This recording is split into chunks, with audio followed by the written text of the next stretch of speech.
Hello and welcome to Exam Quest. Today we are going to discuss all the important current affairs for 23rd and 24th of November that came in the Hindu newspaper. So let's start.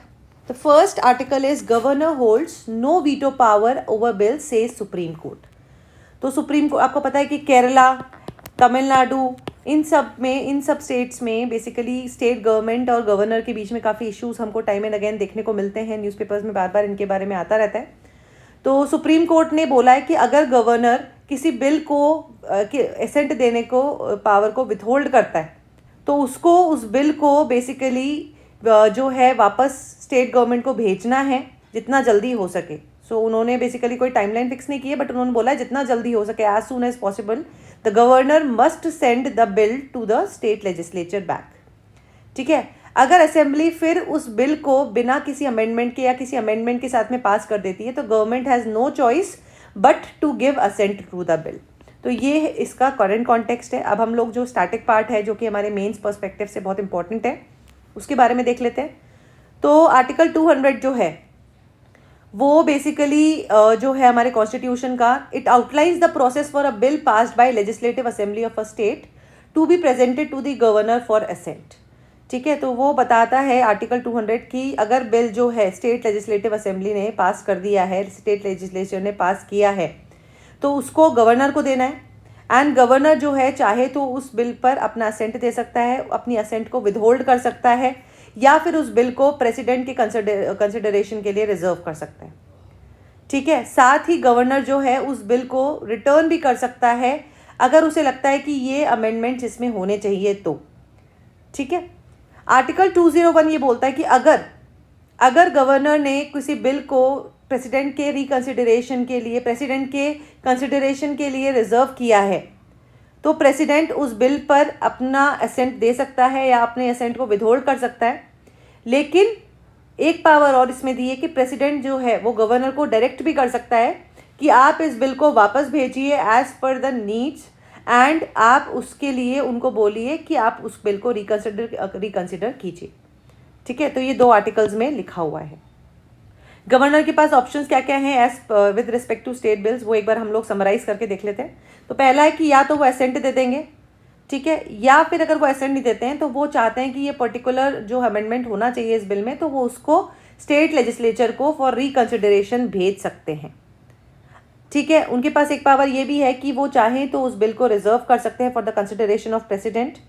ठीक है. किन cases में वो उन bills को president के consideration के लिए रिजर्व कर सकते हैं? पहला केस ये है कि अगर वो बिल कॉन्स्टिट्यूशनल प्रोविजंस के अगेंस्ट है तो. सेकंड, अगर वो डीपीएसपी के अगेंस्ट है तो. ठीक है. अगर वो कंट्री के इंटरेस्ट के अगेंस्ट है तो. अगर वो नेशनल इंपॉर्टेंस का है देन, एंड अगर वो acquisition of property under article 31A से रिलेटेड है तो, यानी प्रॉपर्टी से रिलेटेड अगर वो बिल है, आर्टिकल 31A के प्रोविजंस को वो किस तरीके से वायलेट कर रहा है या प्रोविजंस के अगेंस्ट जो है कंसर्न्स रेज कर रहा है, then also it can be reserved for the consideration of president by the governor. ठीक है. एक ऑप्शन है कि वो अपने असेंट को विथहोल्ड कर सकते हैं. हालांकि ये जो एक्सरसाइज है, ये वाला जो पावर है, ये गवर्नमेंट जो गवर्नर है वो यूजुअली इसको एक्सरसाइज नहीं करते हैं क्योंकि इससे इस बात का पता चलता है कि there are some issues between the respective state legislature as well as the governor. ठीक है. तो ये पावर्स मैंने आपको बता दी है. Now what are the recent instances of governors procrastination या governors withhold of the assent. ठीक है. तो इसमें पहला तमिलनाडु का है. तो तमिलनाडु ने बेसिकली एक नीट एग्जाम से रिलेटेड कुछ एग्जाम्पशंस का बिल एक पास किया था. ठीक है. तमिलनाडु गवर्नमेंट ने, तमिलनाडु लेजिस्लेचर ने, और उस पर गवर्नर ने बेसिकली, ठीक है, गवर्नर ने बेसिकली काफ़ी दिन तक अपना असेंट विथहोल्ड किया और बाद में बहुत टाइम बाद में ही sent the bill for the consideration of president. तो this shows gubernatorial procrastination. Gubernatorial मतलब समथिंग रिलेटेड टू गवर्नर. ठीक है. ये ध्यान रखिएगा. नेक्स्ट केरला में बात करें तो केरला में दो बिल्स पास किए थे केरला स्टेट लेजिस्लेचर ने. That was the lokayukta amendment bill and the Kerala university amendment bill. इन दोनों बिल्स पर भी गवर्नर ने वहाँ पर पब्लिकली अनाउंस कर दिया कि I will not give any assent to that bill. तो दैट शोज कि कितना इशू है between governor as well as the Kerala state government. ठीक है. So that is the issue. अब हम लोग कुछ ऐसे ही provisions with respect to the passing of bills ठीक है, वो हम देखेंगे दूसरी कंट्रीज़ में। हम दो मेजर कंट्रीज़ को यहाँ पे कंसिडर कर लेते हैं। पहला है United kingdom and second is United states. United kingdom में बेसिकली ये है कि अगर जो लेजिस्लेचर है वो अगर बिल को पास कर देता है तो then it is require, if it wants to become an act it requires the royal assent, यानी किंग या क्वीन का जो है वहाँ पर असेंट ज़रूरी होता है, यानी कि उनकी जो है हामी ज़रूरी होती है। लेकिन किंग, क्वीन या रॉयल के पास में ये पावर नहीं होती कि ही कैन और she can veto that bill. अगर किंग और क्वीन या रॉयल जो हैं वो उस बिल को असेंट देने से मना कर देते हैं तो दैट इज़ कंसिडर्ड अनकॉन्स्टिट्यूशनल। ठीक है, यूनाइटेड स्टेट्स में भी कुछ इस तरीके का प्रोविजन है, बट बहुत ज़्यादा पावर्स प्रेसिडेंट को नहीं है। प्रेसिडेंट चाहे तो बिल को बिल्कुल रिफ्यूज़ कर सकता है, बिल्कुल कोई दिक्कत नहीं है। लेकिन अगर फिर भी वहाँ के हाउसेस 2/3 मेजॉरिटी जो है फॉर ईच हाउस 2/3 मेजॉरिटी से वो उस बिल को पास कर देते हैं, then the president has no option other than to give the assent to the bill and it becomes law. ठीक है, तो ये आप ध्यान रखिएगा। Now why should the assent to the bills not be delayed. ठीक है, उसके अगेंस्ट के आर्ग्यूमेंट्स है वो देख लेते हैं। तो पहला है स्टेट का कॉन्स्टिट्यूशनल ऑब्लिगेशन। ठीक है, अगर गवर्नर असेंबली के पास किए गए बिल्स पर इनएक्शन या इनएक्टिविटी रखते हैं, ठीक है, तो दिस शोज़ कि गवर्नर जो गवर्नमेंट है वो प्रॉपरली काम नहीं कर पा रही है। अगर गवर्नर फिर भी उस पर कोई एक्शन नहीं ले पा रहा है तो स्टेट गवर्नमेंट के पास में एक कॉन्स्टिट्यूशनल ऑब्लिगेशन है कि they have to inform the president about the same under article 355। ठीक है, और स्टेट जो हैं प्रेसिडेंट को रिक्वेस्ट कर सकते हैं कि प्लीज़ आप जो है गवर्नर को कहिए, ठीक है, कि वो अपना जो है काम प्रॉपरली करें, बिल्स को जो है टाइमली जो है असेंट दें या जो भी उनको एक्शन लेना है वो एक्शन लें, ताकि गवर्नमेंट जो है, स्टेट गवर्नमेंट जो है according to the provision of constitution काम कर सके। ठीक है, ऐसे ही आर्टिकल 361 में एक पावर है कि गवर्नर के पास में ये इम्यूनिटी है कि for all his official actions he is not answerable to any court, right. ठीक है, लेकिन इससे एक प्रॉब्लम ये आती है कि गवर्नमेंट जो है अगर वो चाहें कि गवर्नर के एक्शंस को वो चैलेंज करना तो वो उससे उसके रिलेशन में एक यूनिक सिचुएशन क्रिएट हो जाती है। ठीक है, उसके तहत सुप्रीम कोर्ट ने क्या रूलिंग दी कि गवर्नर को अगर अपना असेंट विदहोल्ड करना है इट इज़ फाइन, कोई दिक्कत नहीं है, लेकिन he has to disclose the reason for such refusal और विदहोल्ड। ठीक है, किसी भी अपनी मन मर्जी से गवर्नर जो है एक्शन नहीं ले सकते हैं। ठीक है, he must not act in an arbitrary manner. एक और सुप्रीम कोर्ट की रूलिंग थी कि अगर गवर्नर ने रिफ्यूज़ कर दिया है किसी बिल को असेंट देने के लिए and that is based on malafide और एक्सट्रेनियस कंसिडरेशंस, ठीक है, यानी कि उनका जो है इंटेंशन अच्छा नहीं है, देन उनका जो रिफ्यूज़ल का एक्शन है it can be struck down as unconstitutional. ये किस में केस लॉ में कहा था उन्होंने? Rameshwar Prasad versus and others versus union of India में। ठीक है, तो ये आपको ध्यान रखना है, केस लॉ इंपॉर्टेंट है ये, क्योंकि बहुत ज़्यादा एक बर्निंग इशू है तो इसके क्वेश्चंस आने के चांसेस भी मेंस में ज़्यादा होते हैं। तो that is all you need to know in this article.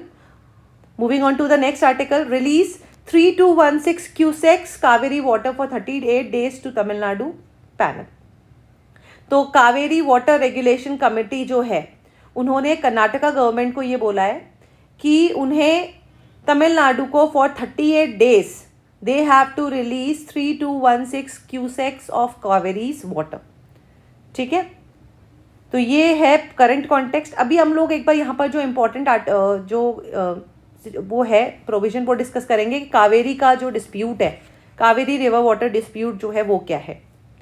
ठीक है, अब रिवर का एक खास बात ये है कि ये कर्नाटका में ओरिजिनेट करती है, तमिलनाडु से फ्लो करती है और केरला से इससे बहुत सारी ट्रिब्यूटरीज जुड़ती है। ठीक है, पौंडीचेरी से भी ये पास होती है। तो इसमें मेजरली 3 स्टेट्स आ गए, कौन कौन से? Karnataka, Kerala and Tamil Nadu, and 1 union territory is also there which is Pondicherry. ठीक है, ये जो है 3 स्टेट्स एंड 1 यूनियन टेरिटरी का जो है उससे पास होती है। ठीक है, अब ये जो डिस्प्यूट है ये बहुत आज का कोई मैटर नहीं है, इट इज़ 150 ईयर्स ओल्ड। ठीक है, 1892 और 1924 में मद्रास प्रेसिडेंसी और मैसूर के बीच में इस वाटर शेयरिंग से रिलेटेड जो है इशू हुए थे।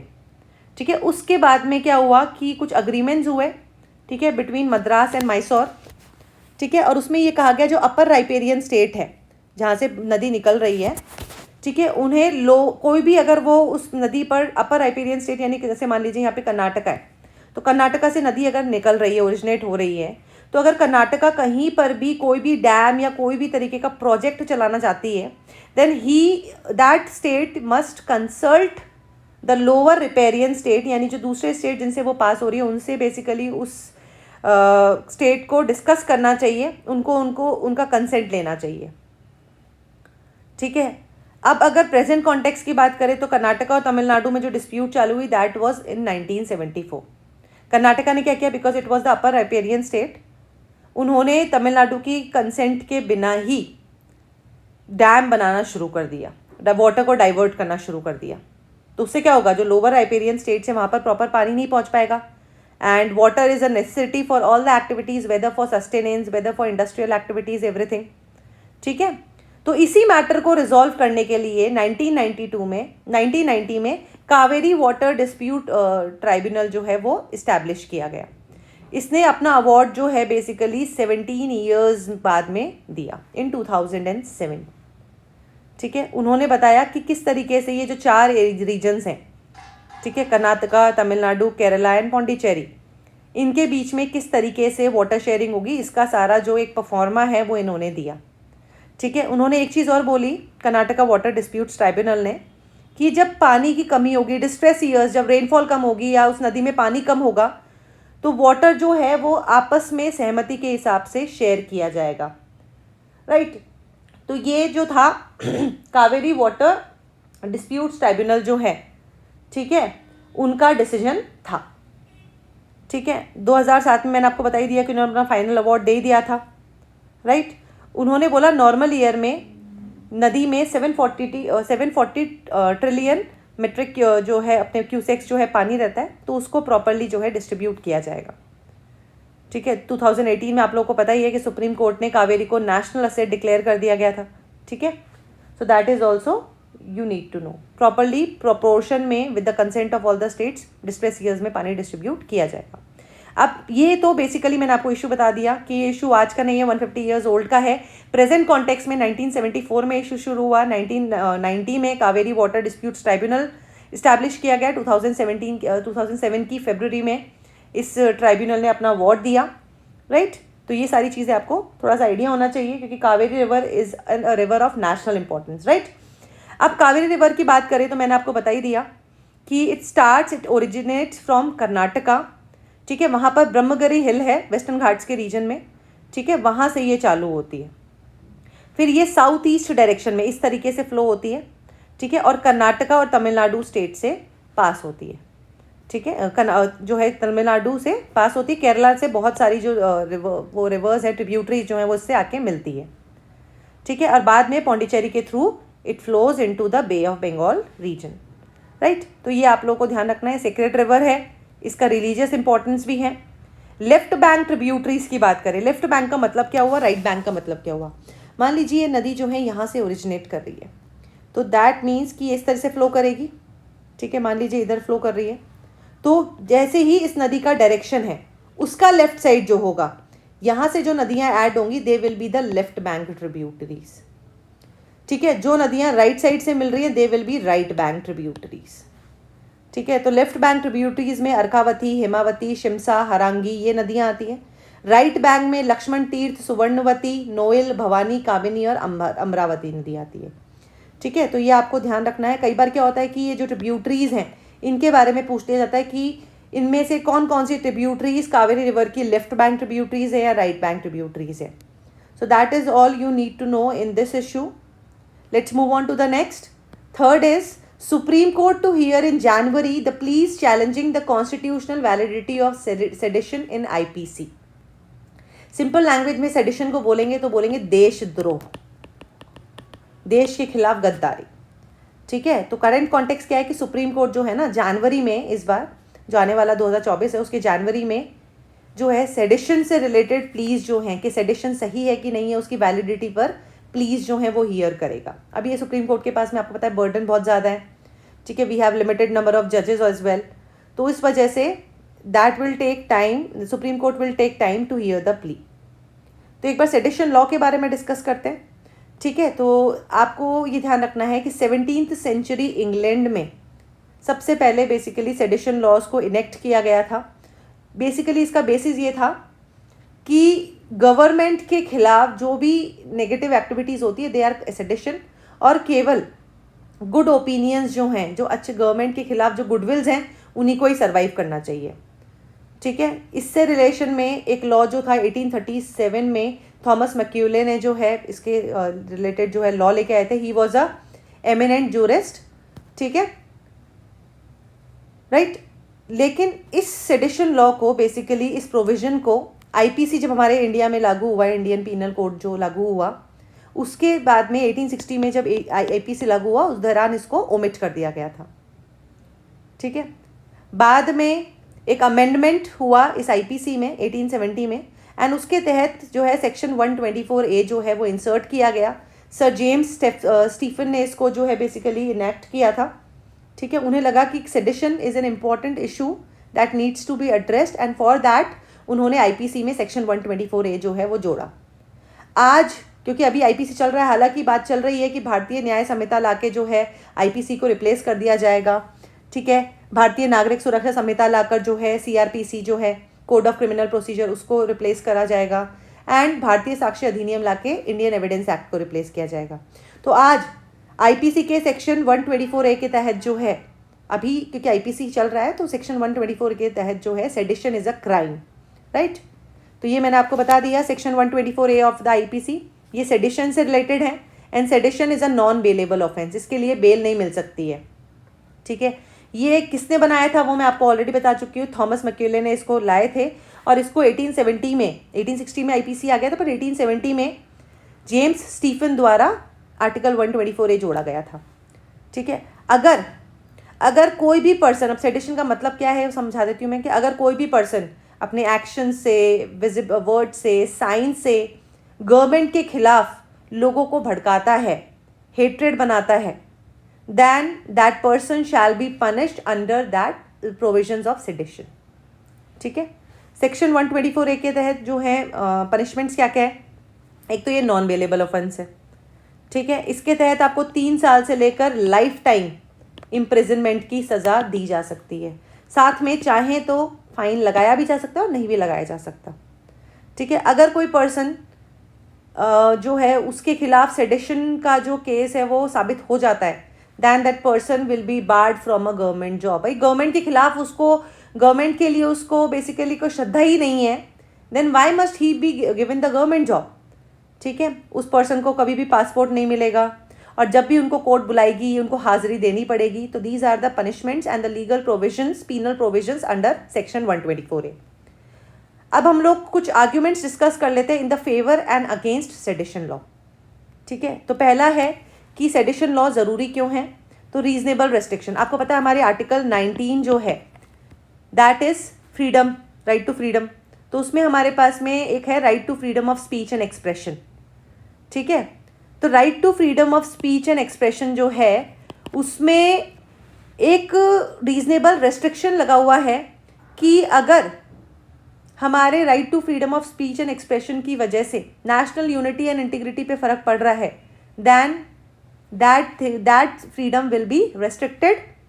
ठीक है, तो ये बेसिकली ज़रूरी है, वरना कोई भी पर्सन गवर्नमेंट के एंड देश के खिलाफ कुछ भी बोलेगा, and that will not be good for the international and the Indian image of the government as well as the nation. ठीक है, दूसरा है कि maintaining unity and integrity. Sedition law से इंडिया का जो यूनिटी और इंटीग्रिटी है वो भी इंश्योर किया जाता है। ठीक है, क्योंकि इसके तहत हम लोग anti national, secessionist, terrorist elements को कंटेन कर सकते हैं, कॉम्बैट कर सकते हैं। सेडिशन लॉ इसलिए ज़रूरी है क्योंकि उससे स्टेट की स्टेबिलिटी भी इंश्योर रहती है। ठीक है, किसी के बोलने से ही कई बार क्या होता है कि लोग इंस्टिगेट हो जाते हैं। कई बार ऐसी करिज्मेटिक पर्सनालिटीज़ होती हैं जो कि इस तरीके का भाषण देती है कि लोग उनसे मंत्रमुग्ध हो जाते हैं, एंड दे में start an uprising against the government. तो इससे जो इलेक्टेड गवर्नमेंट है उसकी अनकॉन्स्टिट्यूशनल ओवरथ्रोइंग को रोका जा सकता है। ठीक है, तो ये आप लोग को ध्यान रखना है, that is why sedition law is important. अब इसके अगेंस्ट बात करें तो it is a relic of colonial era. Obviously British ने बनाया था ना 17th सेंचुरी में, है ना। अब देखिए, तो ये बोलता है कि ये जो है कॉलोनियल टाइम्स की याद दिलाता है, ठीक है। दूसरा, कॉन्स्टिट्यूशनल असेंबली का स्टैंड, कि कॉन्स्टिट्यूएंट असेंबली जो है उन्होंने बेसिकली शुरुआत में सेडिशन को हमारे प्रोविजंस, कॉन्स्टिट्यूशन के प्रोविजंस हैं और दूसरे कोड जो है उसमें इंक्लूड करने के लिए मना कर दिया था। उन्हें लगा कि इससे freedom of speech and expression जो है वो कर्टेल होगा, ठीक है। तो कॉन्स्टिट्यूएंट असेंबली जो कि हमारे कंट्री के ज़्यादातर लोगों का जो है चेहरा थी, ठीक है, वो उन्होंने भी इसके अगेंस्ट जो है बेसिकली वोट किया था। एंड सुप्रीम कोर्ट का जजमेंट को भी डिसरिगार्ड करता है।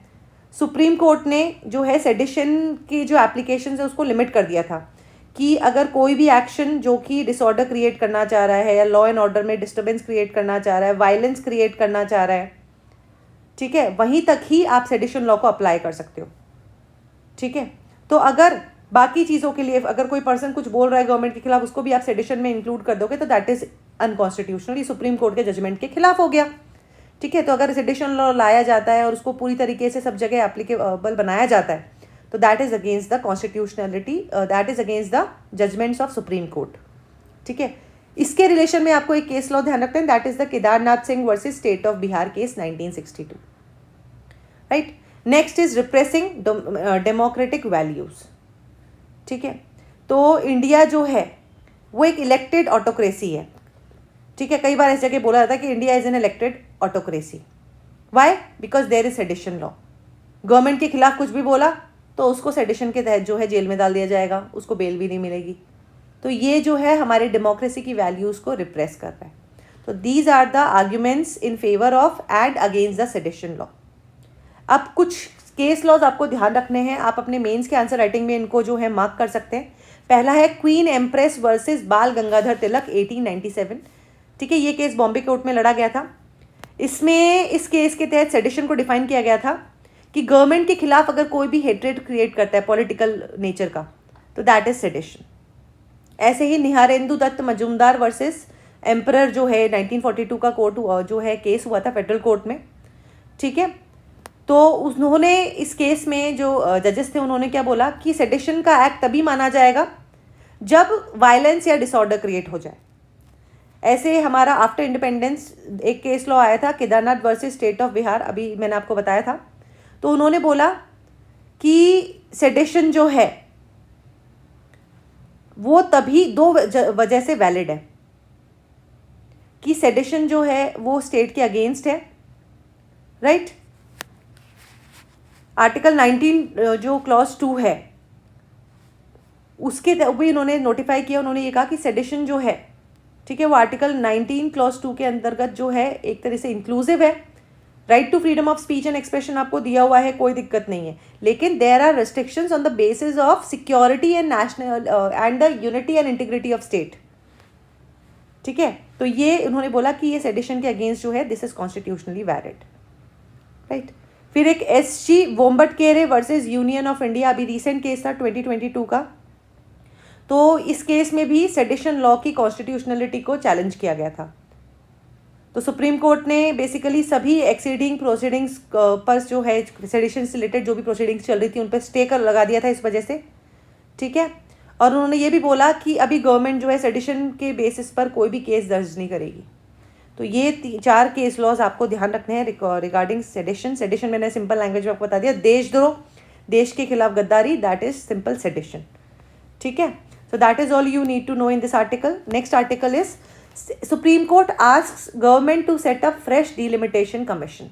इंडियन एक्सप्रेस का न्यूज़ है। तो सुप्रीम कोर्ट ने सेंटर को ये बोला है कि आप जो हैं स्केड्यूल कास्ट, स्केड्यूल्ड ट्राइब्स और बाकी जो हमारी कम्युनिटीज़ हैं उनके बेसिस पर एक फ्रेश डिलिमिटेशन कमीशन बनाएं, क्योंकि ये हमारे कॉन्स्टिट्यूशन का मैंडेट है, ठीक है। डिलिमिटेशन का मतलब क्या होता है ये देखिए। आपको पता है कि हमारे यहाँ पे जो हैं अभी स्टेट में बहुत सारे स्टेट्स में इलेक्शंस चल रहे हैं। राजस्थान में तो आज इलेक्शन है भी, ठीक है, 25 ऑफ नवंबर को। तो बेसिकली डिलिमिटेशन में क्या होता है कि कोई भी स्टेट जो है या कोई भी इंडिया है हमारी, तो उसकी पूरी बाउंड्रीज जो हैं, टेरिटरीज सेट करना, कॉन्स्टिट्यूएंसी सेट करना और उन कॉन्स्टिट्यूएंसीज को डिमार्केट करना, that is delimitation, the process of fixing and limiting the boundary of territorial constituencies in a country or a province having a legislative body, ठीक है। तो क्या होता है, जब हमारे स्टेट लेजिस्लेटिव असेंबली के जो इलेक्शंस होते हैं उसमें क्या होता है कि बहुत सारे वार्डों में डिवाइड कर दिया जाता है, कॉन्स्टिट्यूएंसीज में डिवाइड कर दिया जाता है, उसे भी डिलिमिटेशन बोलेंगे। जब लोकसभा चुनाव होते हैं तो उसके दौरान भी किसी रीजन की, किसी पर्टिकुलर जो रीजन है उसकी इस तरीके से बाउंड्रीज को सेट करना भी डिलिमिटेशन कहलाया जाता है। ठीक है, इस प्रोसेस में बेसिकली किसी भी पर्टिकुलर स्टेट में, ठीक है, लोकसभा और यूटी जो है उनकी नंबर ऑफ सीट्स को लोकसभा के लिए और स्टेट लेजिस्लेटिव असेंबली के लिए रिजर्व किया जाता है। ठीक है, तो आपको पता है जैसे राजस्थान का फॉर एन एग्जाम्पल कि राजस्थान में जो है 200 सीट्स हैं। ठीक है, इसका मतलब 200 रीजन्स है और वहाँ से रिप्रेजेंटेटिव्स खड़े होते हैं एंड दीज रिप्रेजेंटेटिव्स में, इन रिप्रेजेंटेटिव्स में से कोई एक जीतता है और वो पर्टिकुलर सीट को क्लेम करता है। ठीक है, लोकसभा में जो है सीट्स जो हैं वो बेसिकली प्रोपोर्शन, पॉपुलेशन के बेसिस पर जो है पॉपुलेशन के प्रोपोर्शन में डिसाइड की जाती है कि उस स्टेट की कितनी सीटें लोकसभा में होंगी। राइट, अब डिलिमिटेशन का नीड क्या है? तो डिलिमिटेशन का नीड ये है कि वो इस तरीके से बाउंड्रीज को रीड्रॉ करने में हेल्प करती हैं कि सभी पॉपुलेशन, सबके लिए, ठीक है, पॉपुलेशन जितनी भी कॉन्स्टिट्यूएंसीज के लिए है उनके लिए इक्वल रहे वो। ठीक है, the population of all the constituencies remain equal through out the state UT. ठीक है, जैसे कि मान लीजिए ये एक स्टेट है, इसमें जो हैं 9 करोड़ लोग हैं। ठीक है, मान लीजिए 9 करोड़ लोग हैं, तो इसको जो है 9 पार्ट्स में डिवाइड कर दिया जाएगा, इसको 9 पार्ट्स में डिवाइड कर दिया जाएगा इस तरीके से, एंड पर्टिकुलर कॉन्स्टिट्यूएंसी में 1-1 करोड़ लोग आ जाएंगे, मतलब बराबर बराबर पॉपुलेशन हो जाएगी। ठीक है, तो ये लेवल प्लेइंग फील्ड को क्रिएट करने के लिए किया जाता है। अब डिलिमिटेशन से रिलेटेड क्या क्या कॉन्स्टिट्यूशनल प्रोविजंस हैं? तो आर्टिकल 82 और आर्टिकल 170 आर्टिकल 82 जो है लोकसभा के लिए, आर्टिकल 170 स्टेट लेजिस्लेटिव असेंबली के लिए। इसमें पार्लियामेंट के पास ये पावर है कि वो लोकसभा में सीट एलोकेशन को रीएडजस्ट कर सकती हैं अंडर आर्टिकल 82। ठीक है, और under article 170 state legislative assembly में सीट्स एलोकेशन को रीएडजस्ट कर सकती है। लोग, सिर्फ पार्लियामेंट के पास ही पावर है। ठीक है, और ऐसा हर सेंसस के बाद में किया जाएगा। ठीक है, उसके बाद में पार्लियामेंट के जो है वो एक डीलिमिटेशन कमीशन एक्ट जो है वो इनैक्ट करती है और उसके तहत जो है डीलिमिटेशन कमीशन जो है वो इस्टेब्लिश किया जाता है। डीलिमिटेशन कमीशन का काम नाम से पता चल रहा है, डीलिमिटेशन का काम करेगा। ठीक है, आज तक डीलिमिटेशन कमीशन एक्ट्स कब कब पास हुई है आफ्टर इंडिपेंडेंस? 1952 में, 62 में, 72 में और 2002 में। ठीक है, 1981 और 1991 सेंसस के बाद में, मैंने आपको बताया हर सेंसस के बाद में डीलिमिटेशन एक्ट पास होगी, लेकिन 1981 और 1991 सेंसस के बाद में डीलिमिटेशन एक्ट पास नहीं हुई है। आज जो हमारा प्रेजेंट डीलिमिटेशन चल रहा है, ठीक है, वो 2001 के सेंसस डेटा के अकॉर्डिंग ही चल रहा है। 2002 की जो डीलिमिटेशन एक्ट है वही चल रही है और नेक्स्ट डीलिमिटेशन कमीशन कहा जा रहा है 2026 के बाद में ही इस्टेब्लिश किया जाएगा। तो ये आपको ध्यान रखना है। एक कॉन्स्टिट्यूशनल प्रोविजन है आर्टिकल 330 एंड आर्टिकल 332। ठीक है, इसमें यह है कि जो जो आर्टिकल 330 के तहत तो लोकसभा, ठीक है, और आर्टिकल 332 के तहत स्टेट लेजिस्लेटिव असेंबली जो है, उनमें after the census and the delimitation जो एससी और एसटी पॉपुलेशन है उनके प्रोपोर्शन में सीट्स को फिक्स किया जाएगा, रीफिक्स किया जा सकता है, रीएडजस्ट किया जा सकता है। राइट, तो ये आपको ध्यान रखना है। डिलिमिटेशन कमीशन मैंने आपको ऑलरेडी बता दिया, ये कमीशन है जो कि कॉन्स्टिट्यूएंसीज की for Lok Sabha and Rajya Sabha election constituencies को डिवाइड करती है। डिलिमिटेशन कमीशन के जो मेंबर्स हैं उनको अपॉइंट किया जाता है प्रेसिडेंट के द्वारा और ये इलेक्शन कमीशन के हिसाब से इलेक्शन कमीशन के साथ मिलकर काम करती है। ठीक है, इसका चेयरपर्सन कौन होते हैं? ही इज़ अ रिटायर्ड और वर्किंग जज ऑफ सुप्रीम कोर्ट। ठीक है, इसके मेंबर्स में इलेक्शन कमिश्नर आते हैं एंड स्टेट के इलेक्शन कमिश्नर्स आते हैं। ठीक है, एक तो सेंट्रल इलेक्शन कमिश्नर आते हैं, चीफ इलेक्शन कमिश्नर जो अपने सेंटर के इलेक्शन कमिश्नर जो है एंड स्टेट के इलेक्शन कमिश्नर्स आते हैं, ये ध्यान रखिएगा आप लोग। ठीक है, डिलिमिटेशन कमीशन ने जो भी अवार्ड दे दिया, जो भी डिसीजन ले लिया, it can not be called into question before any court. उन्होंने जो कह दिया बस कह दिया। ठीक है, ये ध्यान रखिएगा। फिर जो कमीशन ने डिसीजन लिया उनको लोकसभा के और स्टेट लेजिस्लेटिव असेंबली के सामने रखा जाता है लेकिन ये लोकसभा और स्टेट लेजिस्लेटिव असेंबली इनके ऑर्डर्स में किसी भी तरीके का बदलाव या मॉडिफिकेशन नहीं कर सकती। राइट, ये ध्यान रखिएगा आप लोग। अब इशू क्या है डिलिमिटेशन के से रिलेटेड? पहला है कि कई सारे स्टेट्स हैं जहाँ पर पॉपुलेशन कंट्रोल के लिए कोई स्ट्रिंजेंट मेजर्स नहीं है, तो उनकी पॉपुलेशन बढ़ेगी। अब मैंने आपको बताया कि लोकसभा में, पार्लियामेंट में पॉपुलेशन के, स्टेट्स की पॉपुलेशन के बेसिस पर सीट्स एलोकेट की जाती है। तो जिन स्टेट्स के पास में ज़्यादा पॉपुलेशन, उनको ज़्यादा सीट्स मिलेगी, है ना। तो that will be not good for the states which are practising population control. ठीक है, तो ये एक बहुत बड़ा इशू है। 2002 से 8 में डिलिमिटेशन जो भी हुआ वो 2001 के सेंसस में हुआ। ठीक है, लेकिन एक बहुत बड़ा इशू क्या हुआ कि जो असेंबलीज और पार्लियामेंट में सीट्स थी ना, वो आज भी 1971 के सेंसस के अकॉर्डिंग चल रही है। जब नया डिलिमिटेशन कमीशन आ गया था तो 1971 के सेंसस के अकॉर्डिंग क्यों सीट्स एलोकेट हो रखी हैं, ये भी एक इशू है। फिर 2003 में कॉन्स्टिट्यूशन का 87th अमेंडमेंट एक्ट पास हुआ। उसमें बेसिकली कहा गया कि delimitation will be done on the basis of 2001 census and not 1991 census. लेकिन प्रॉब्लम क्या थी कि जो लोकसभा में हर स्टेट को सीट्स दी हुई है उनको चेंज नहीं किया गया, 1971 के बेसिस पे चल रहा था वो, तो वो कैसे हो सकता है? तो ये भी एक इशू है। ठीक है, और उसके अलावा कॉन्स्टिट्यूशन ने ये बोल रखा है कि number of seats in Lok Sabha will be maximum 550 and Rajya Sabha में मैक्सिमम 250। ठीक है, और पॉपुलेशन अगर बढ़ रही है तो एक ही रिप्रेजेंटेटिव बढ़ती हुई पॉपुलेशन की नीड्स को कैसे एड्रेस करेगा, तो ये भी एक इशू इसमें बताया गया। So these are the issues related to delimitation that you all need to know. Now let's learn about, ये पॉलिटी की हमने सारी न्यूज़ कवर कर ली। अब हम लोग वर्ल्ड अफेयर्स के बारे में डिस्कस कर लेते हैं। तो आपको पता है अभी कुछ टाइम पहले कनाडा के जो प्राइम मिनिस्टर थे उन्होंने कुछ कंट्रोवर्शियल स्टेटमेंट दे दिया था regarding the Khalistan movements leader. ठीक है, और after that the relations between India and Canada deteriorated. ठीक है, और उसके बाद में क्या हुआ कि वीज़ा सर्विसेज का कुछ इशू, कनाडा ने वीज़ा सर्विसेज जो रोक दी थी, इसके रिटेलिएशन में इंडिया ने भी रोक दी थी।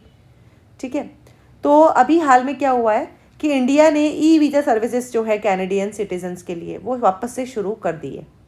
2 महीने पहले जो है इस तरीके से इंडिया ने ई वीज़ा सर्विसेज को सस्पेंड कर दिया था। ठीक है, मैंने आपको इशू बता ही दिया कि जो कनाडा के प्राइम मिनिस्टर हैं उन्होंने बेसिकली खालिस्तान चीफ जो कि ब्रिटिश कोलंबिया में मारे गए थे, उनके मौत के रेस्पेक्ट में इंडियन एजेंट्स का नाम ले लिया था कि ये इंडियन एजेंट्स जो है ना, इनकी वजह से उनकी मौत हुई है। एंड दैट वाज एक तरह से बहुत ज़्यादा इशू क्रिएट हो गया था बिटवीन इंडिया एंड कनाडा। ठीक है, तो अब एक बार हम लोग बैकग्राउंड डिस्कस करते हैं, फिर इंडिया कनाडा रिलेशंस में हम लोग क्या चैलेंजेस है वो डिस्कस करेंगे and what can be done to improve India Canada relations. ठीक है, तो अगर हम बैकग्राउंड की बात करें तो हमारे जब फ्रीडम स्ट्रगल हुआ था, जब हम लोग इंडिपेंडेंस मूवमेंट लड़ रहे थे अगेंस्ट द ब्रिटिश, बहुत सारे इंडियन माइग्रेंट्स जो थे वो कनाडा शिफ्ट हो गए थे।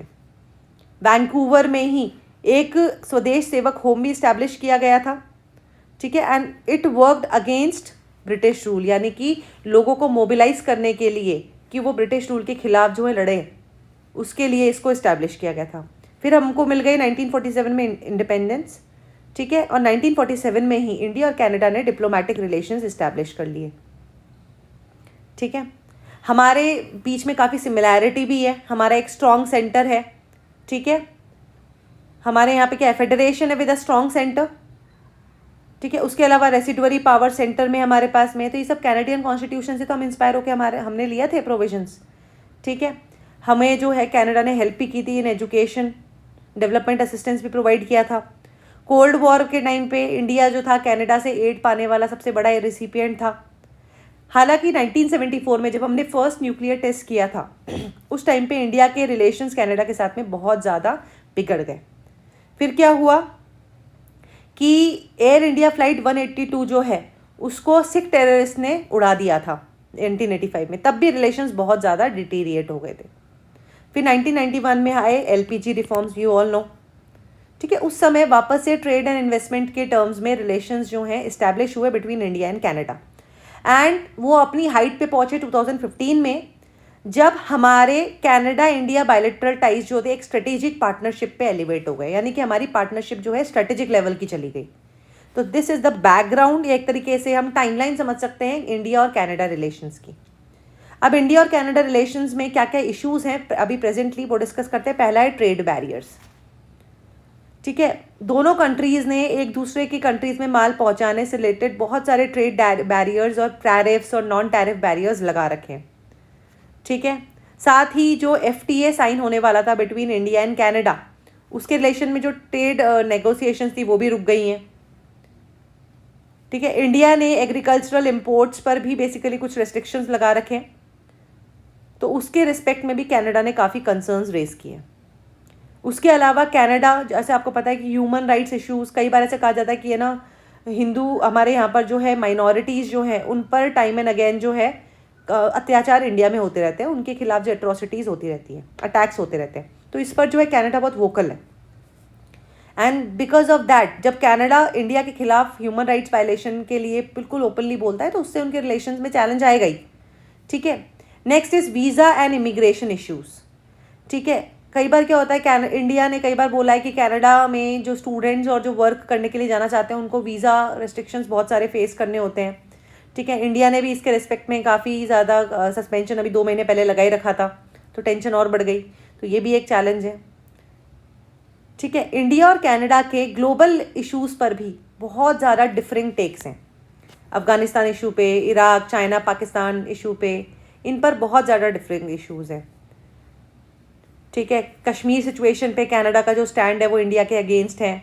खालिस्तान मूवमेंट जो हमारे इंडिया को अंदर, इंडिया के खालिस्तान मूवमेंट है क्या कि इंडिया से सेपरेट होके एक सेपरेट सिख स्टेट बनाया जाए, इंडिया से सेपरेट होके एक सेपरेट सिख नेशन बनाया जाए, दैट इज़ खालिस्तान मूवमेंट। तो ये इंडिया की यूनिटी इंटीग्रिटी के खिलाफ है, पर कनाडा उसके लिए भी बोलता है, तो that is also an issue.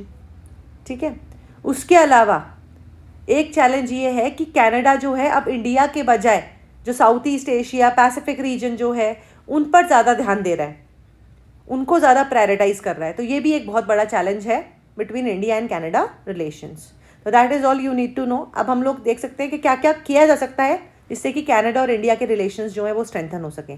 पहला है डिप्लोमेटिक इंगेजमेंट, कि जो डिप्लोमेटिक इंगेजमेंट है 2+2 टॉक्स जो है वो सब होनी चाहिए, ताकि कनाडा और इंडिया के रिलेशंस जो हैं वो डिफेंस में भी इम्प्रूव हो सकें, स्ट्रेटेजिकली भी इम्प्रूव हो सके, और जो भी इश्यूज़ हैं वो डिप्लोमेटिकली रिजॉल्व किए जा सके। Addressing the Khalistan issue, India के डिप्लोमैट्स को कनाडा के डिप्लोमैट्स या काउंटर पार्ट्स के साथ में बात करनी चाहिए, ताकि जो खालिस्तान मूवमेंट है, खालिस्तान इशू जो है उस पर वो एक प्रॉपर अंडरस्टैंडिंग क्रिएट कर सके। बिकॉज खालिस्तान मूवमेंट एक छोटा मूवमेंट नहीं है, ये देश की, इंडिया की यूनिटी इंटीग्रिटी के खिलाफ है, तो उसको इंडिया कभी भी टॉलरेट नहीं करेगा। थर्ड है deepen economic relations, economic cooperation भी बहुत ज़्यादा डीपन करने की ज़रूरत है। जो FTA टॉक्स जो हैं, ट्रेड नेगोशिएशंस जो हैं FTA के तहत, वो अभी रुकी हुई हैं, उनको वापस से रिज्यूम करने की ज़रूरत है। इन्वेस्टमेंट की ज़रूरत है, कनाडा को फिर से इंडिया को एक इम्पॉर्टेंट इन्वेस्टमेंट डेस्टिनेशन दिखाने के लिए इंडिया को जो है एक्ट करना पड़ेगा। ठीक है, स्ट्रैटेजिक कोऑपरेशन, इंडिया को कनाडा के साथ में स्ट्रैटेजिकली कोऑपरेट करना चाहिए। जब हमारी ऑलरेडी 2015 में स्ट्रैटेजिक पार्टनरशिप बन गई है, तो उसके लिए हमको काम करना ज़रूरी है। Next is environmental collaboration. देखिए, India comes in the global south, where as Canada comes in global north. Global north की कंट्रीज जो हैं एडवांस कंट्रीज मानी जाती है, जबकि ग्लोबल साउथ की कंट्रीज डेवलपिंग और अंडर डेवलप्ड कंट्रीज या अनडेवलप्ड कंट्रीज की कैटेगरी में आती है। तो इन्वायरमेंट पे जो क्लाइमेट चेंज है उनका मेजर बर्डन ये ग्लोबल नॉर्थ का ही है, बिकॉज वहीं पर इतनी ज़्यादा इंडस्ट्रियल एक्टिविटीज़ हुई जिससे कि क्लाइमेट चेंज आया। ठीक है, तो इन्वायरमेंट के एरिना में भी कनाडा को इंडिया को सपोर्ट करना चाहिए, टेक्नोलॉजिकल असिस्टेंस देना चाहिए, फिनेंशियल असिस्टेंस देना चाहिए, ताकि इंडिया ऐसी टेक्नोलॉजीज डेवलप कर सके जो कि इन्वायरमेंट फ्रेंडली हो। And third is promote people to people ties.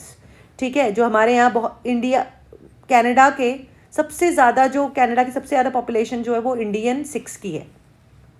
ठीक है, तो पीपल टू पीपल टाइज को भी प्रमोट करना बहुत ज़रूरी है। उससे क्या होगा, सॉफ्ट पावर जो है, सॉफ्ट पावर डिप्लोमेसी जिसे बोलते हैं, वो प्रमोट होगी, and that will lead to the improvement in relations between India and Canada. So that is all you need to know in today's article, right. अब हम बढ़ते हैं आगे। The pause in war after hostage release deal. देखो, इसमें कुछ भी नहीं है, अभी आपको पता है इजराइल और हमास का इशू चल रहा है, तो अभी बेसिकली इजराइल हमास ने एक डील साइन किया है कि जो हॉस्टेजेस है, दोनों ने एक दूसरे के लोगों को पकड़ के रख रखा है, उन हॉस्टेजेस को रिलीज़ करने की बात में। ठीक है, तो ये एक इम्पॉर्टेंट डील है। इसके तहत क्या होगा, हमास जो है 50 सिविलियन इजरायली हॉस्टेजेस को रिलीज़ करेगी, जबकि इसराइल जो है 150 पैलेस्टीनियन प्रिजनर्स को रिलीज़ करेगा। तो बस इतना सही एक इंपॉर्टेंट डील हुई है, मतलब कुछ हद तक इसराइल और हमास इशू को ठंडा होने के चांसेस जो हैं वो बन रहे हैं, आसार बन रहे हैं। तो उसके रिस्पेक्ट में ये न्यूज़ थी, इसमें और कुछ ज़्यादा नहीं है। हम ऑलरेडी डिस्कस कर चुके हैं पुराने वीडियोज़ में कि इशू क्या था। So let's move on to the next.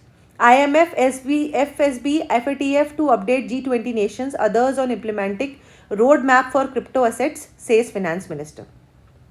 ठीक है, तो बेसिकली कुछ नहीं है इसमें। इंडियन फाइनेंस मिनिस्टर जो है निर्मला सीतारमन जी, उन्होंने ये बोला है कि जो इंटरनेशनल मॉनेटरी फंड है, फिनेंशियल स्टेबिलिटी बोर्ड है और फिनेंशियल एक्शन टास्क फोर्स है, वो G20 मेंबर नेशंस और साथ ही दूसरी कंट्रीज़ को जो G20 रोड मैप बनाया है हमने क्रिप्टो एसेट का, उस पर एक्शन लेने के लिए प्रोग्रेस जो है उसको किस तरीके से उस पर प्रोसीड कर सकते हैं, उसके लिए जो है ये IMF, FSB और FATF जो है वो अपडेट करेंगे G20 नेशंस को और दूसरों को।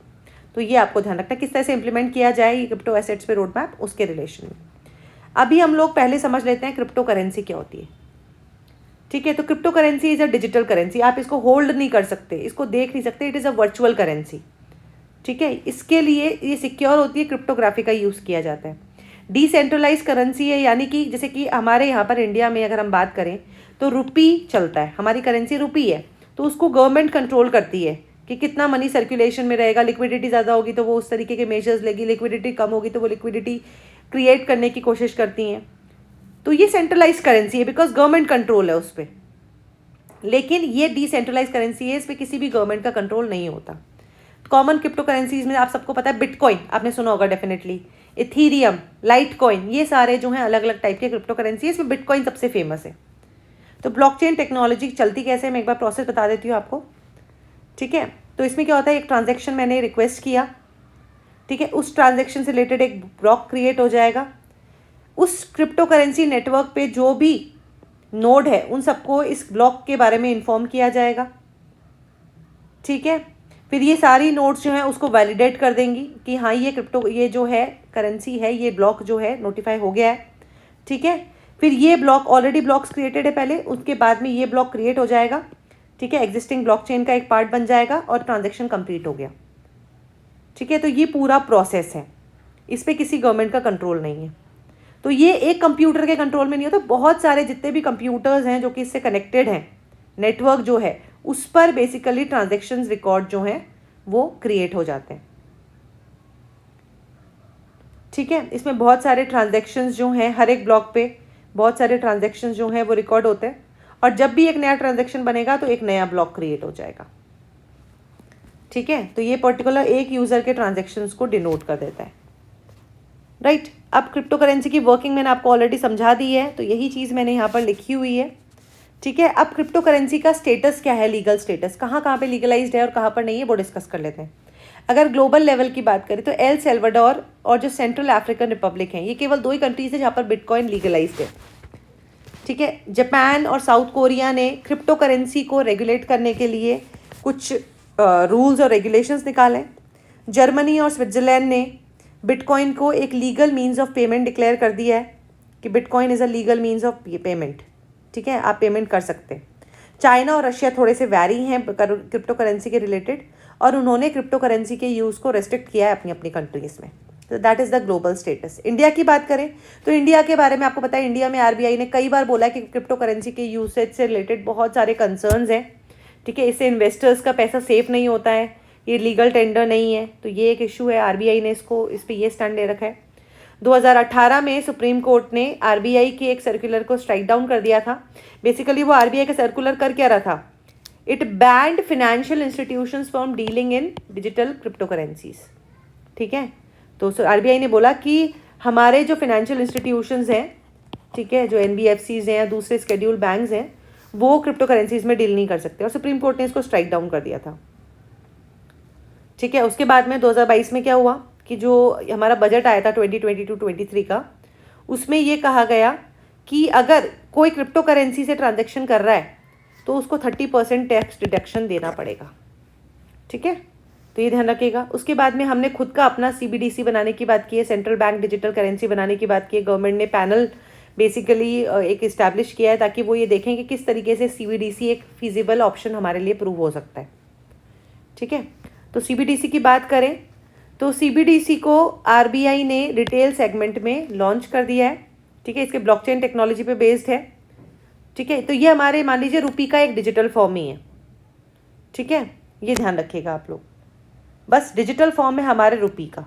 फियाट करेंसी है ये। ठीक है, लीगल करेंसी है, एक्सचेंजेबल है, इसको एक्सचेंज किया जा सकता है। अब चैलेंजेस क्या है? वोलेटिलिटी। इसका कोई मतलब वो नहीं है कि कभी भी इसी जो हमारी डिजिटल करेंसी है ये बहुत वोलेटाइल होती है, इसकी स्टेबिलिटी नहीं होती, इसकी कोई श्योरिटी नहीं होती। ठीक है, अभी तक क्रिप्टो करेंसी को रेगुलेट करने के लिए कोई फ्रेमवर्क हमारे पास में नहीं है, ये भी एक चैलेंज है। सिक्योरिटी इश्यूज हैं, हैकिंग हो सकती हैं, चुराई जा सकती हैं, तो ये भी एक बहुत बड़ा इशू है। लोगों में अडॉप्शन अवेयरनेस, आज भी majority of the population deals in rupee, cash में बिलीव करती हैं, वो UPI और इन सब में कम बिलीव करती हैं, तो अडॉप्शन का भी एक इशू है। एंड एनर्जी कंजप्शन, जो क्रिप्टो करेंसी माइनिंग होती है, क्रिप्टो करेंसी कैसे खोजी जाती है, ठीक है, जैसे गोल्ड माइन होता है, कोल माइन होता है ना, उस तरीके से क्रिप्टो करेंसी की भी माइनिंग होती है। और ये माइनिंग एक सिंपल लैपटॉप से नहीं हो सकती, it requires a huge network of computers, many of the computers which are high performance, जो कि ज़्यादा इलेक्ट्रिसिटी कंजम्पशन लेते हैं, वैसे कंप्यूटर्स का नेटवर्क चाहिए उसके लिए, और वो एनर्जी कंजम्पशन को जो है बढ़ाता है, तो ये इन्वायरमेंट फ्रेंडली नहीं है। तो ये सारे चैलेंजेस हैं on the use of crypto currency. Next is flooding advertisement. आज क्रिप्टो करेंसी के जैसे कि हमारे यहाँ पर फेक लोन ऐप्स जो हैं उनका एक तरह से एडवर्टीजमेंट्स फ्लड हो रहा है, उस तरीके से क्रिप्टो करेंसीज भी बहुत सारी आ गई हैं, तो उनमें से कौन सी जेन्युइन है कौन सी नहीं है, ये भी एक इशू है। मनी लॉन्ड्रिंग इशू है, क्रिप्टो करेंसी के थ्रू ब्लैक मनी को वाइट मनी में भी जो है कन्वर्ट किया जा सकता है, और ये कंसर्न्स रेज होते हैं। इकोनॉमिक डिसबैलेंस क्रिएट कर सकता है क्रिप्टो करेंसी, क्योंकि जो है ट्रांजैक्शन जो है क्लियर होते हैं नहीं होते हैं, तो ये भी एक इशू है। और इससे रेगुलेशन के लिए कोई ओम्बड्समैन नहीं है। तो these are the relations and these are the challenges related to crypto currency. Now what shall be the way forward. सबसे पहले तो हमको क्रिप्टो करेंसी को डिफाइन करना रहेगा कि क्रिप्टो करेंसी के एम्बिट में आता क्या क्या है। ठीक है, कौन सी करेंसी क्रिप्टो करेंसी है, इसके क्या क्या जो है रेगुलेशंस होंगे वो। ठीक है, एक हम कर सकते हैं कि जो स्टार्टअप इकोसिस्टम, इंडिया में स्टार्टअप्स बहुत ज़्यादा बूम कर रहे हैं, तो ये स्टार्टअप इकोसिस्टम जो है इसको क्रिप्टो के साथ में, क्रिप्टो करेंसी या क्रिप्टो असेट्स के साथ में हम लोग ज्वाइन कर सकते हैं। ठीक है, एंड क्रिप्टो करेंसी को हम इंटरनेशनल कोऑपरेशन में भी एक तरीके से लिंचपिन की तरह पे यूज़ कर सकते हैं, यानी एक तरीके से बाइंडर के फॉर्म में यूज़ कर सकते हैं। तो that is the way forward. So all you need to know about cryptocurrency, I have explained that to you. Now next is benefits of joining IPEF's trade pillar unclear official. तो आपको पता है कि अभी इस मंथ में जो है IPEF के जो नेगोशिएशंस हैं, 7 राउंड्स जो होने वाले थे वो ख़त्म होने वाले हैं. इंडिया अभी भी 4 में से 3 पिलर्स को ज्वाइन कर चुका है, लेकिन ट्रेड पिलर पे वो अभी भी स्केप्टिकल है. ठीक है, तो ये है इसका जो है कॉन्टेक्स्ट. अब हम डिस्कस कर लेते हैं IPEF के बारे में. तो IPEF is a US led initiative. United States ने इसको जो है लीड कर रखा है.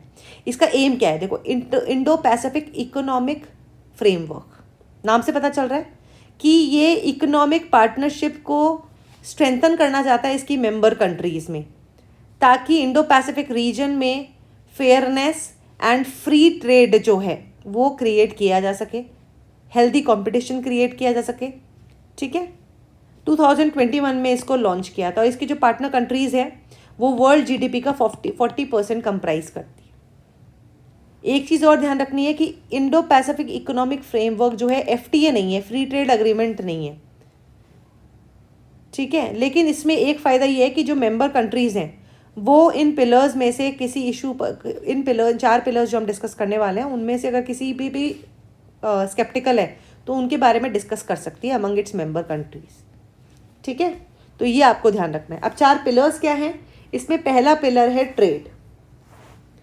ठीक है, ट्रेड है ये.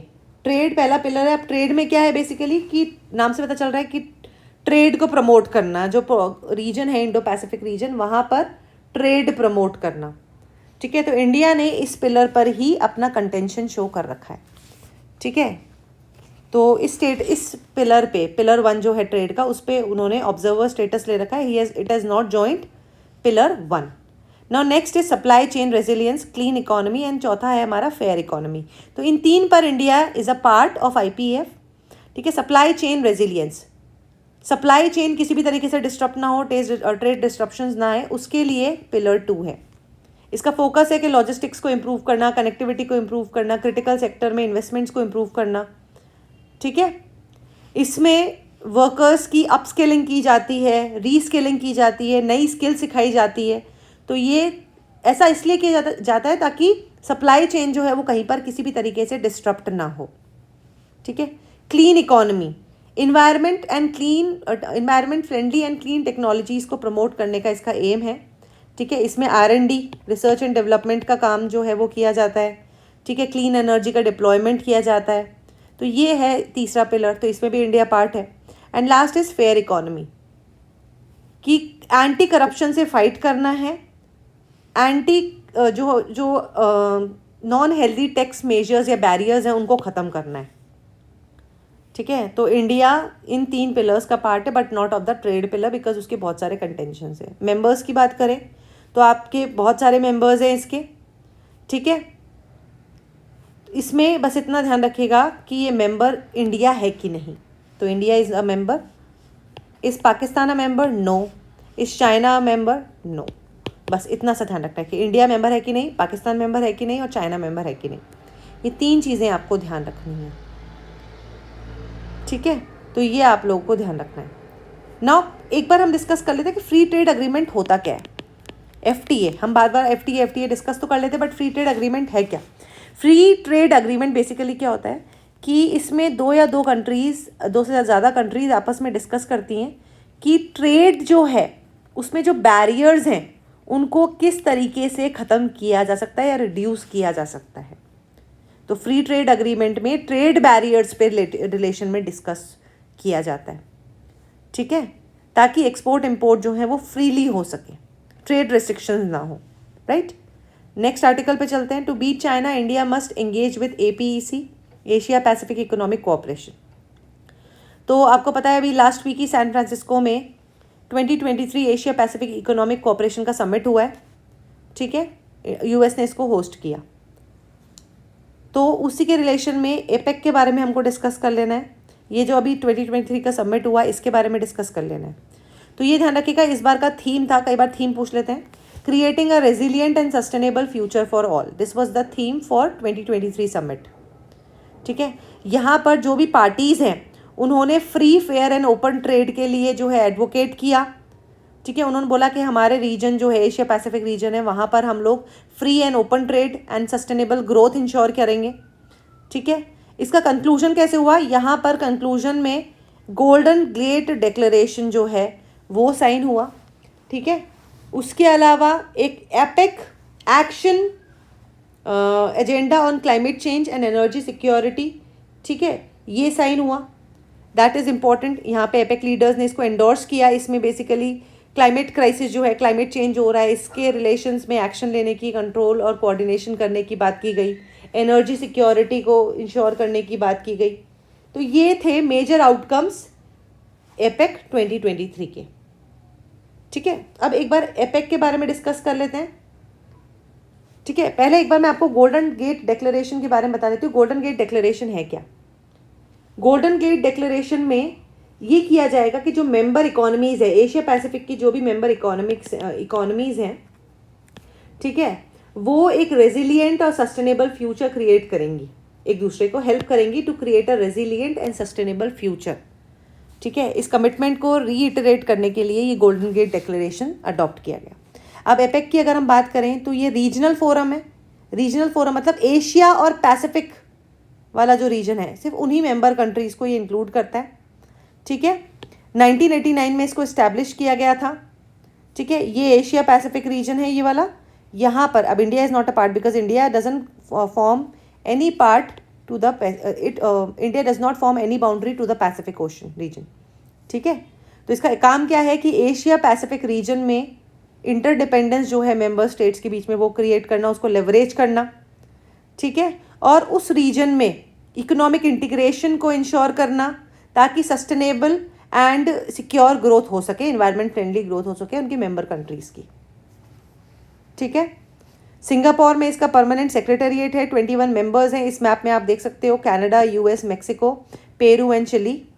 ठीक है, then we have New Zealand, Australia, Indonesia, Papua New Guinea, Brunei, Darussalam, ठीक है। Then we have Philippines, Hong Kong, China, ठीक है, Chinese Taipei, then Japan, Republic of Korea, Singapore, Malaysia, Thailand, Vietnam, PRC, people republic of China and Russia, क्योंकि ये सब boundary बनाते हैं Pacific ocean से, इनका कोई ना कोई पार्ट बनाता है, ठीक है।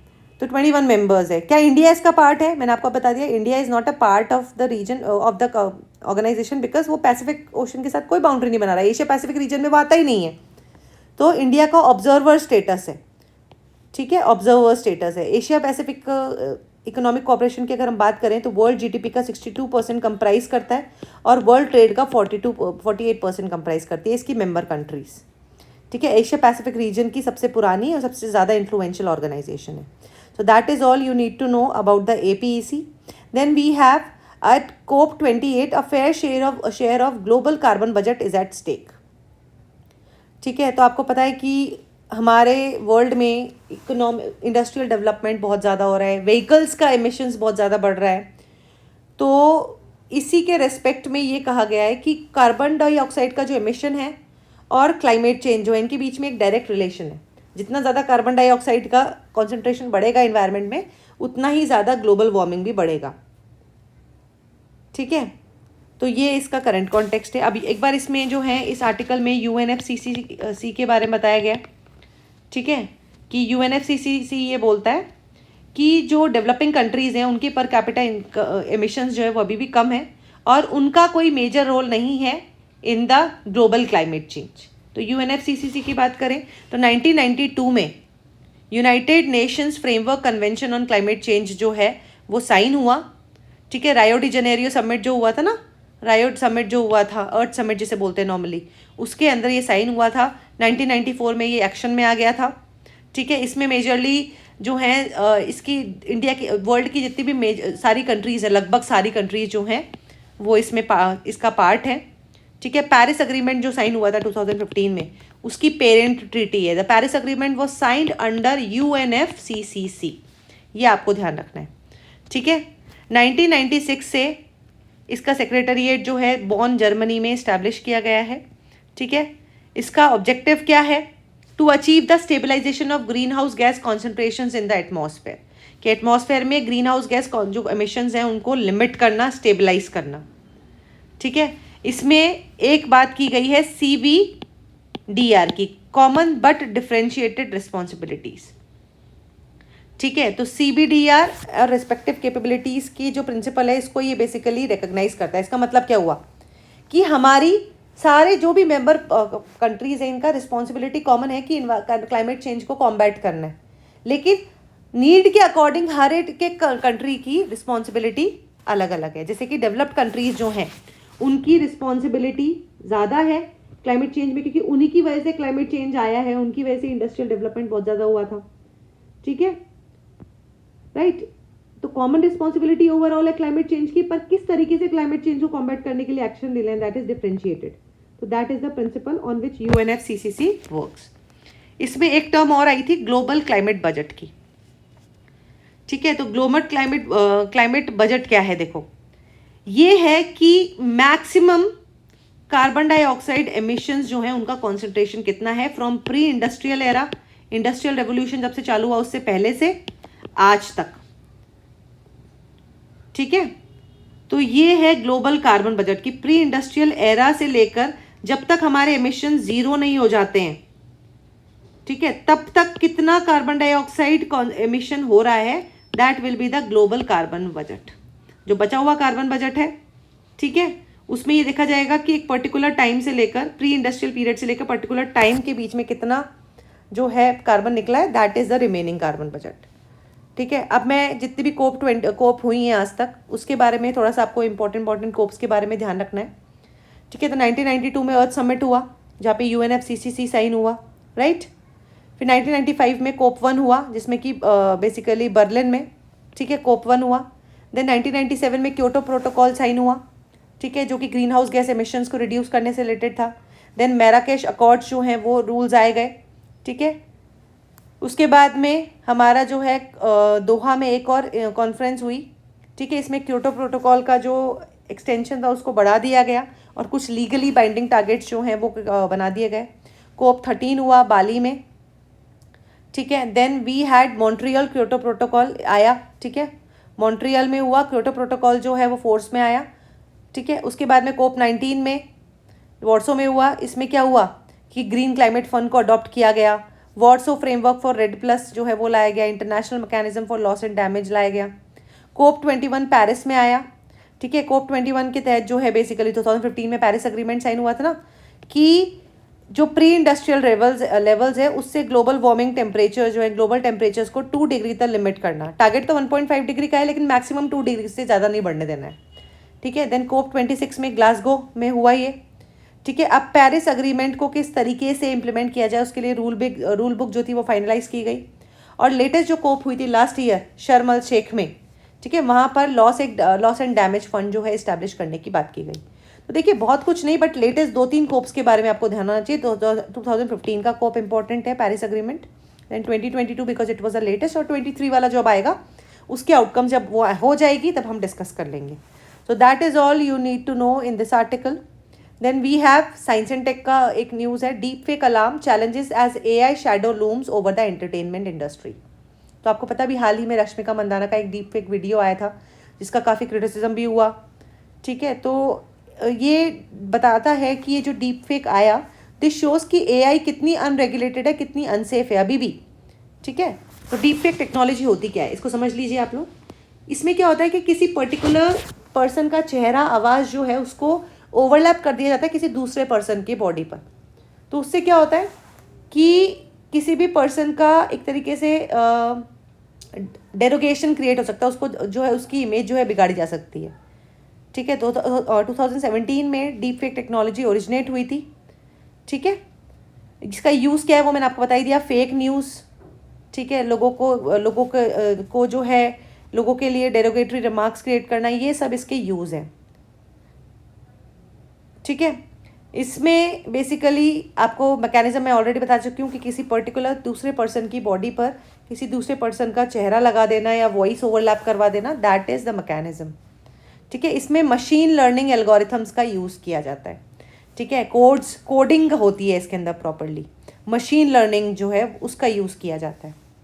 डीप सिंथेसिस की बात करें तो डीप सिंथेसिस जो है, डीप फेक जो है डीप सिंथेसिस का ही पार्ट है।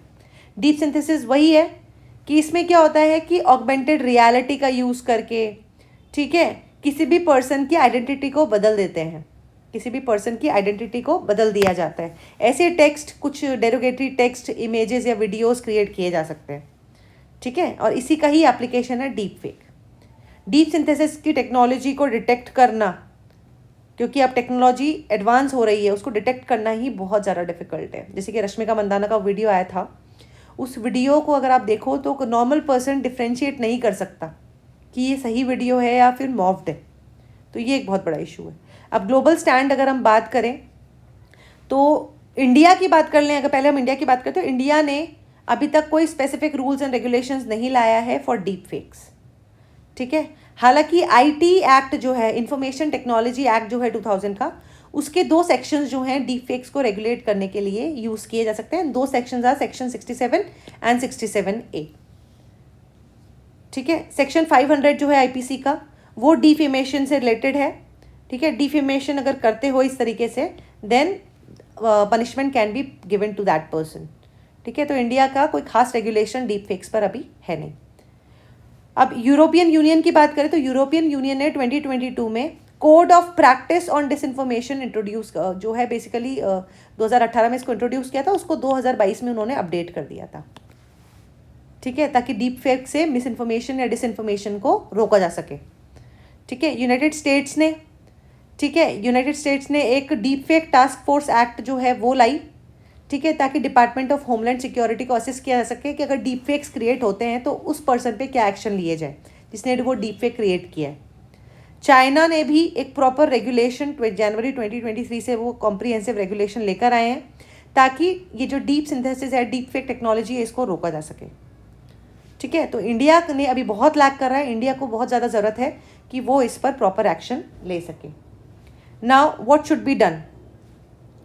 पहली चीज़ तो कि AI powered social media fact checking होनी चाहिए, यानी कि सोशल मीडिया पे जो भी चीज़ें सर्कुलेट हो रही है उनका प्रॉपर फैक्ट चेकिंग होना चाहिए, AI पावर्ड होना चाहिए ये, ठीक है। Blockchain based deep fake verification होना चाहिए, ठीक है, कि ब्लॉकचेन टेक्नोलॉजी का यूज़ करके सारे ट्रांजैक्शंस, जिसने भी डीप फेक टेक्नोलॉजी को या फिर किसी ने भी डिजिटल मीडिया का कोई पीस क्रिएट किया है उसका ट्रांजैक्शन रिकॉर्ड हो जाना चाहिए।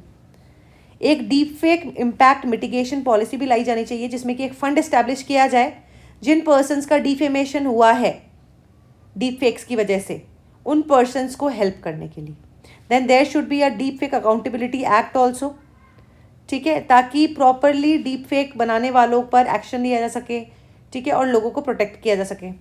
There should be penal provisions जो भी डीप फेक्स बना रहे हैं उनके लिए अगेंस्ट, एंड लोगों के बारे में, लोगों के अंदर पब्लिक अवेयरनेस होनी चाहिए रिगार्डिंग द डीप फेक्स कि ये गलत है, ये मॉफ्ड वीडियोज़ हैं, तो that should be done with respect to deep fake technology, ठीक है। अब एक इम्पॉर्टेंट आर्टिकल आता है on the same sex marriage.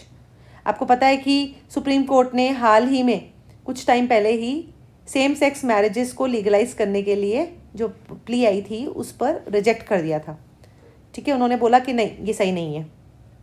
तो अब क्या हुआ है कि सुप्रीम कोर्ट ने वापस से सेम सेक्स मैरिज को लीगलाइज करने के लिए जो रिक्वेस्ट आई है उसको वापस से देखने के लिए, उसको वापस से अटेंड करने के लिए अग्री कर दिया है, ठीक है। तो ये आपको ध्यान रखना है। अभी अगर हम बात करें कि पहले सुप्रीम कोर्ट ने सेम सेक्स मैरिजेस पे क्या व्यूज़ दिए, तो उन्होंने शफीन जहां versus Ashokan KM and others 2018 का जो केस है उसमें बोला कि marriage is a fundamental right. उन्होंने बोला कि जो universal declaration of human rights है, ठीक है, उसका आर्टिकल 16 जो है, पुट्टास्वामी केस जो था जिसमें राइट टू प्राइवेसी के बारे में बात की गई थी, ठीक है, उन केसेस को बेसिकली यूज़ करते हुए सुप्रीम कोर्ट ने बोला कि अगर कोई पर्सन अपनी मर्जी से किसी से भी शादी करना चाहता है तो that is his fundamental right under article 21 of the constitution. Article 16 clause 2 भी यही बोलता है कि religion, race, caste, sex, descent, place of birth and residence, इनके बेसिस पर, केवल इन्हीं के बेसिस पर कोई भी डिस्क्रिमिनेशन नहीं किया जा सकता, ठीक है। तो ये पहला स्टैंड था सुप्रीम कोर्ट का।